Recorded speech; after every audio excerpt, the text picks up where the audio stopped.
businesslab.tv. We're here in the Business Ladder secret bunker, and let's see what's under the microscope today. Let's check our little test tube. We've got, tension's killing me, 5 ways your hands can lose you business abroad.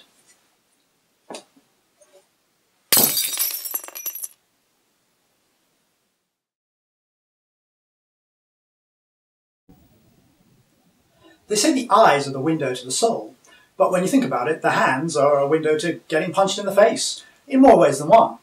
So here we're going to look at some fun tips on ways your hands can let you down and make the wrong impression when travelling abroad on business, or even meeting people from different cultures.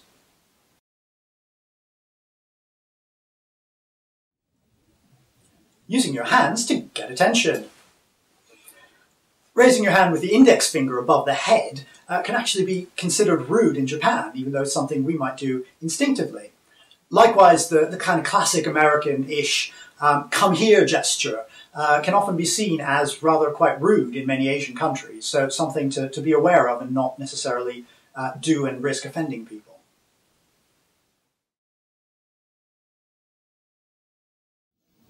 Shaking hands. It's the usual form of greeting in most Western cultures that we're very accustomed to, where a firm handshake is often kind of expected and preferred and says something about who you are and how you do things. By contrast, in the Middle East, a much more gentle grip is seen as appropriate when meeting someone and shaking hands.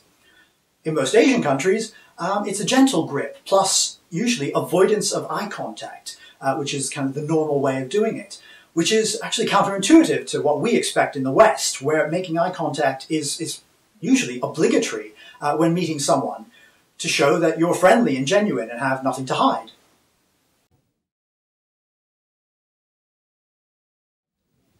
Left hand, right hand. In many societies, the right hand has special significance, whether for social, religious, or cultural reasons.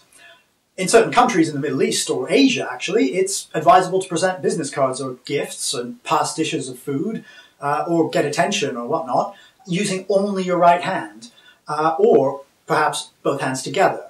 That's because the left hand is considered unclean. You can look up why that is on your own.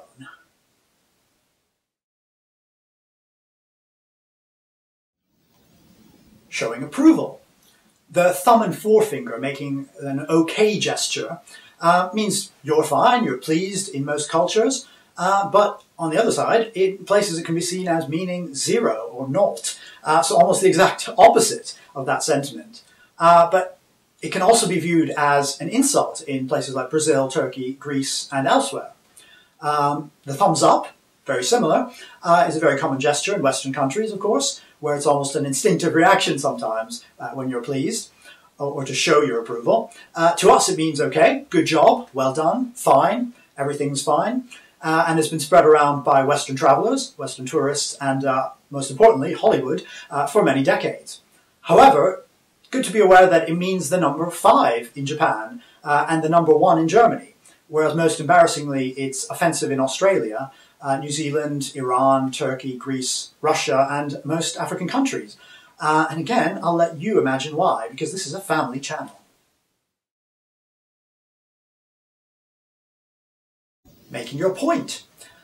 Pointing with the index finger is very common in North America and Europe, where we see it all the time really, but considered impolite in Japan and China, where they prefer using the whole open hand, which is a bit more neutral. Another more neutral alternative is pointing with the thumb, something that I quite like sometimes, which is described often as the Clinton thumb after former President Bill Clinton, and is considered to add the desired emphasis when speaking or making points, especially in public events or speeches, without the same aggressiveness that an actual pointed finger implies, which looks accusing almost.